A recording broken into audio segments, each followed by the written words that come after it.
Hello everybody, welcome to another edition of Sun Dragon Tips and Tricks. I'm Rebecca. I am the owner of Sun Dragon Art and Fiber in Brevard, North Carolina, and I am here to help you with everything that I can knit and crochet wise. So if you've been following and watching some of the tips and tricks, we're doing intro crochet, intro knitting, and then some more advanced stuff. And since I'm going to be at home a little more often now, I think I'm going to be in the shop behind closed doors for a couple of days a week trying to fulfill your orders. I'm getting distracted by my cat is back there meowing at some birds out there. May or may not come out on camera. Anyway, so as I can, I'm going to film some stuff and put up for y'all. I hopefully will follow up at the end with some stuff. If you want some one-on-one help, we could arrange some private lessons. But for now, today, I want to talk about the Kitchener stitch I have had, or the Kitchener bind off, it's more likely probably called. I've had some people request this. It might also be called grafting your stitches together at the end. It's a way to finish your work where two rows of stitches meet that are called live stitches. They are not bound off. And it's a way to close them up to almost make it look like the stitches keep going. It is done with a sewing needle, usually a big-eyed blunt needle. And my assistant Liz could tell you all about where the name comes from. Lord Kitchener didn't like seams at the end of his socks. So a lot of socks end with this. I'm going to do my best to try to diagram what is happening and why you have to do what you do, and give you some tips and tricks of how to make this work. So let's go. Okay. I've drawn out what I can of this, and I will be doing my best to show you in some writing and drawing what we're doing with the Kitchener stitch, the Kitchener bind off. So we're grafting the stitches together. We're trying to pull them back together. So it looks like nothing, there's no seam or things kind of continue. And here comes my cat. There he went. Okay, we'll get some film of him later maybe. Or he'll step on top of my sheet soon. We'll see. So here are what I did. You'll be holding two needles front to back. One in front, one in back. They'll be facing the same direction, more like that. I know, kitty. I know. No. And you'll be dealing with the front side, what's facing you on each needle, to know what to do. But here's what in theory we're doing. So this is if I'd flattened out the stitches that are on each needle. We'll be holding them with back sides facing, so if we laid them out flat, the front sides with the V's saying we're doing stockinette with all the V stitches of knit on the same side in the end, right? Ends of a toe here. This is kind of what it will look like. And what's going on with these stitches, so let's say that this is the back needle. Although I've removed the needle for this picture. And here's the front needle. And try to ignore my cat.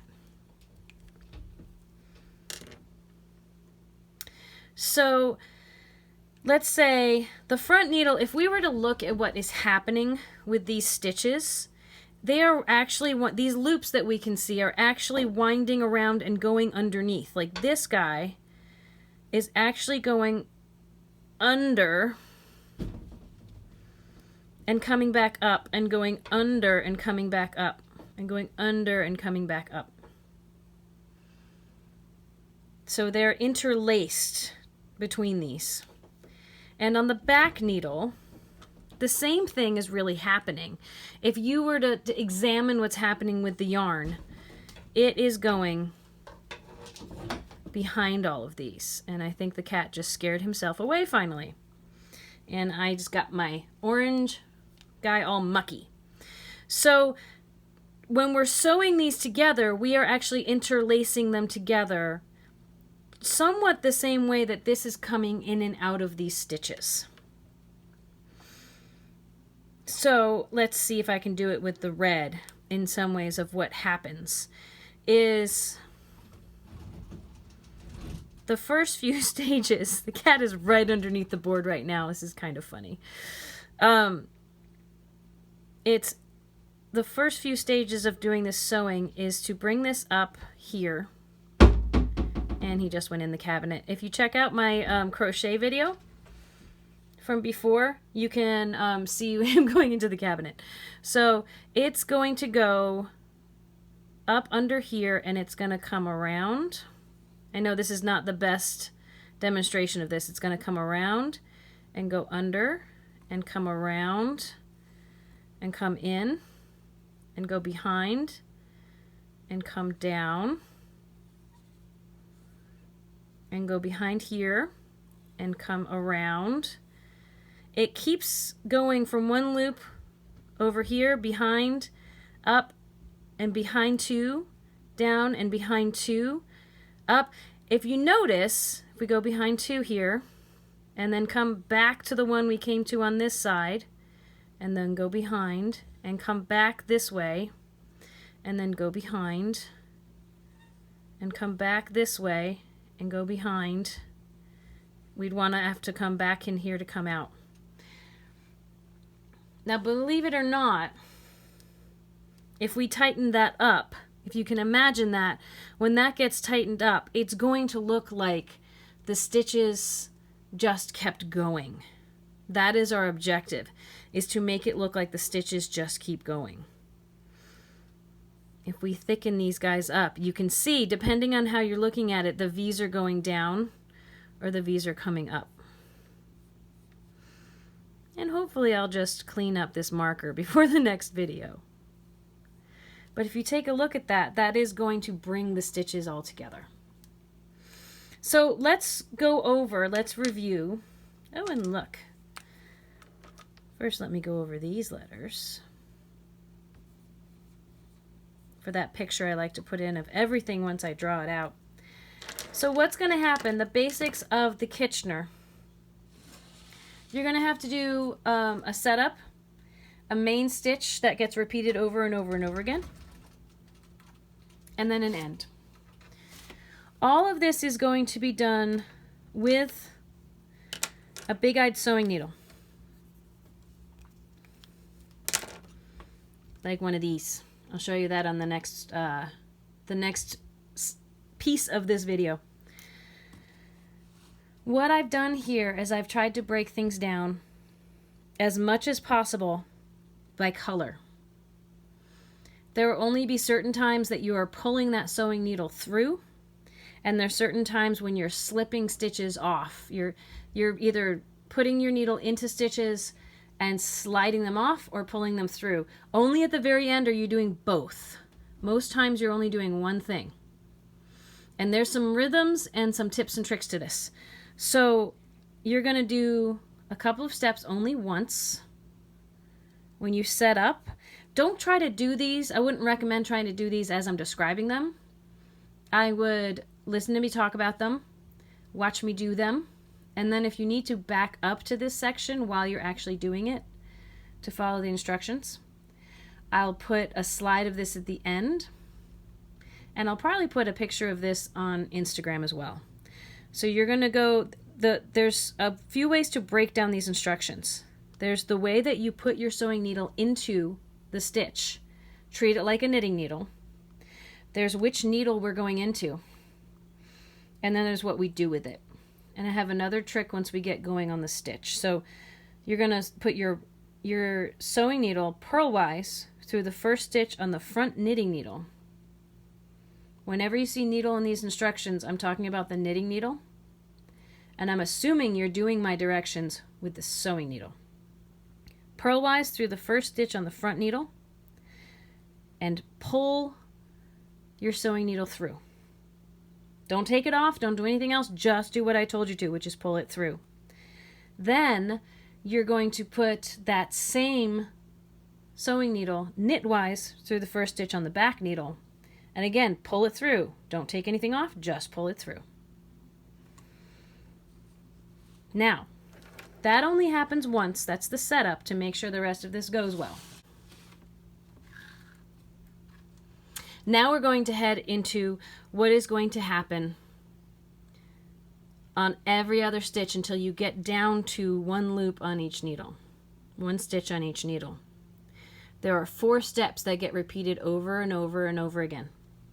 And my trick is that I like to do these in sets of 2. Because if you take a look at nothing else than what needle we're dealing with, for steps 1 and 2, it's the front needle.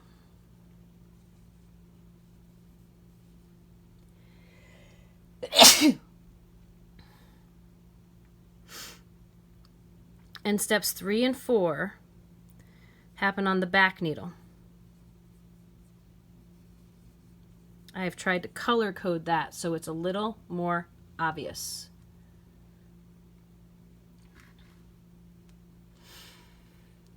So here's my rule of thumb, is do both of these at once. And then do both of these at once. And I'll show you what I mean when we're doing the live action. I only pull my sewing needle through when these directions tell me to. It makes life a lot simpler. So let's just talk through what's happening. The first step is to go knitwise through the first stitch on the front needle and slip that stitch off your needle. And then go purlwise through the next stitch on the front needle and pull your sewing needle through. Notice I did not say take that stitch off. Really, for each of these steps, only 2 things are happening. Step 1, go in knitwise, slip a stitch off. Step 2, go in purlwise, pull the sewing needle through. That's it. Don't overcomplicate the issue is what I always say. Then, step 3, we're moving to the back needle. We're going to do 2 things there. First, with step 3, you're going to go purlwise through the first stitch on the back needle and slip the stitch off the needle. Then you're going to go knitwise through the next stitch on the back needle and pull your sewing needle through. Again, only 2 things happen with each stitch. Purlwise, slip off, knitwise, pull through. Then you go back to step 1 and you repeat steps 1 through 4. If you notice, there are some patterns that might help you keep track of what's going on. The front needle, you start knitwise and do the next stitch purlwise. The back needle, you start purlwise and do the next stitch knitwise.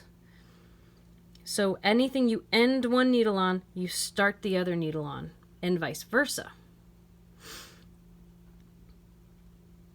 If that helps, hang on to it. If it doesn't, just follow the steps. All right, when you get down to only 1 loop on each needle, that loop has had steps 2 and 4 happen to it, but it's not finished yet. So what happens then, at the very end, you do 2 more things, 1 to each needle. You go knitwise, and this is an exception to all the other rules I just laid out because it's the very end. You do a bunch of things. Knitwise through the stitch on the front needle, slip it off the needle, and pull through with your sewing needle. Then go purlwise through the stitch on the back needle, slip it off the needle, and pull through. You do all this stuff because we're finishing up. So here I have my 2 pieces I want to graft together with lots of loose ends, and I'm going to graft it, I'm going to do the Kitchener with a separate color so you can see it. So front needle, back needle. I like to grab them. I see I have both right sides facing up so that the wrong sides will be together. I like to grab them and put a finger in the middle so that I can kind of keep apart and see what I'm going to be doing. I'll try to do this as clearly as possible. Now, if you remember our setup, we are going to go purlwise, front of the loop, front of the loop in terms of what's facing me, okay? Now, spliced in to say, or restarted to say, I've got two different ends here, and there's a good chance that will be where I ended, and this would be the yarn I would start my sewing with if I wasn't showing you a separate color. But here we go. The setup, only do 2 steps one time. Purlwise, sticking my needle in purlwise like I'm doing a purl stitch through the first stitch on the front needle, and I pull through. Gonna pull it pretty far. And then knitwise, see if I can hold this at an angle that we can see, knitwise through the first stitch on the back needle. Don't want to take it off, I just want to pull this through. If you're using a separate color like me, make sure the tail doesn't get super tangled. Okay, now we're going to start doing our 4-step repeat. Remember, steps 1 and 2 are both with the front needle here. So I'm going to do them together in that I'm not pulling this through until I finish both steps.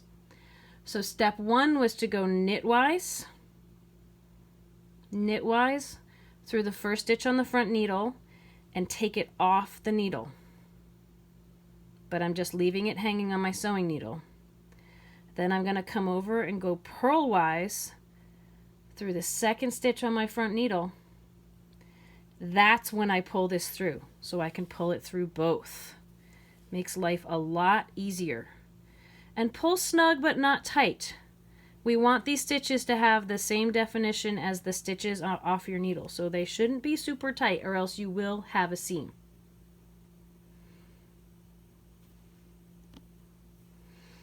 All right, now we go to the back needle to do steps 3 and 4.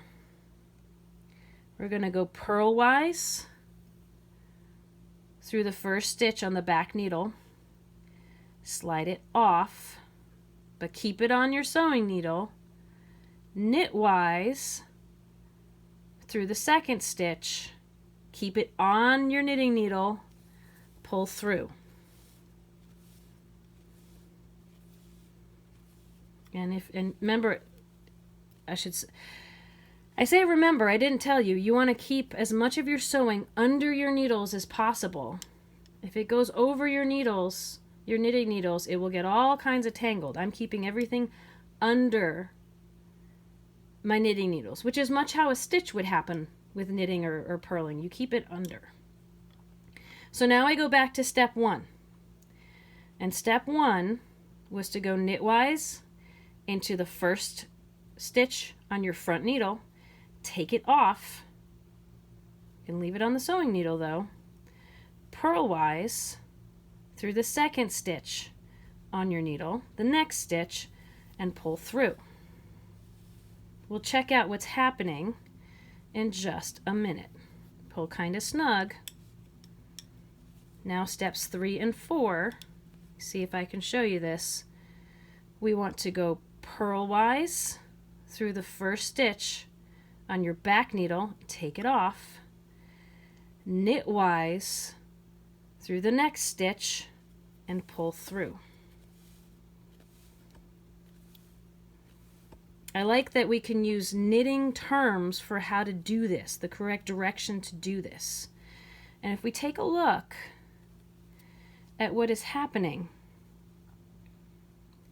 can you see that my blue here, my teal, is doing a loop in and out just like the stitches underneath. Every couple of repeats, check your tension here because you can adjust this if you need to. You can pull a little and pull a little and pull a little. Okay, let's go back. I recommend only stopping where you know where you are, which is probably at step 4. So step 1, knitwise through the first stitch on your front needle, slide off, purlwise through the next stitch on your front needle, and pull through. Get a little mantra. Get it unstuck if it gets stuck. Get a little mantra going. Purlwise, step 3, through the first stitch on your back needle, take off. Knitwise, on the next back one, pull through.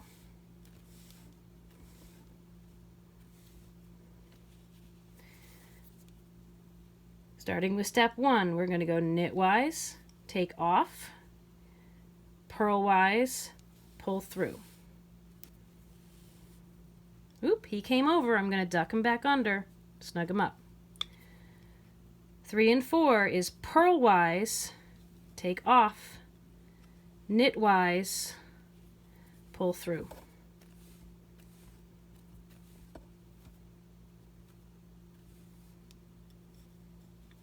Let me reposition my needles here a little bit. I only did 6 stitches so you can see the end too. Remember, 1 and 2, knitwise, take off, purlwise, pull through. 3 and 4, purlwise, take off, knitwise, pull through. Now those last few stitches, knitwise, take off, pull through. Purlwise, take off, pull through. So let's see what we got as my knitting needles roll away. Let's see what we got. I didn't really adjust my tension after those first few stitches, so this might need to be snugged up just a hair. But you can kind of play around with that.